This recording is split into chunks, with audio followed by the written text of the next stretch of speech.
వరికి 500 bonus bogus మాటలు. తెలంగాణ రైతాంగానికి 69 లక్షల రైతులకు నేను మాట ఇస్తున్నా.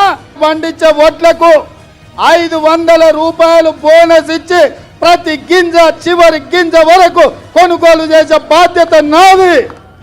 నా తెలంగాణ రైతాంగ సోదరులకు నేను మాట ఇస్తున్న మిత్రులారా. అరచేతిలో వైకుంఠం చూపిస్తివి, అన్నదాతలకు పెద్ద కష్టం తెస్తివి. కళ్ళల్లోకి ధాన్యం చేరుకున్నది, కాంటాల్లో జోకడానికి సిద్ధంగా ఉన్నది. వరి క్వింటాలకు 500 బోనస్ ఇప్పుడే ఇస్తానంటివి.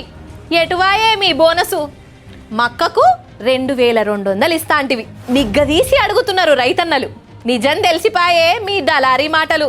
ధాన్యం కొనుగోలు ఆ వచ్చే పంటకు 500 బోనస్ కట్టి తీరాల. ఎట్టి పరిస్థితులలో 500 రూపాయల బోనస్ ఇస్తామని మీరు చెప్పినారు. అన్ని పంటలకు ఇస్తామన్నారు.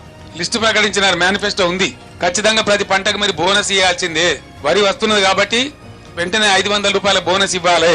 రైతుల విషయంలో రాజీ పడలేదు ఎన్నడూ కేసీఆర్. మాట తప్పిన మీకు ఓటు అడిగే అర్హత లేదు. మన సారే కేసీఆరే రావాలంటున్నరే, తెలంగాణ పల్లెలల్ల మల్ల కారే రావాలంటున్నరే, తెలంగాణ జిల్లాలలో. కారు గుర్తుకే మన ఓటు. జై తెలంగాణ, జై కేసీఆర్. జై తెలంగాణ.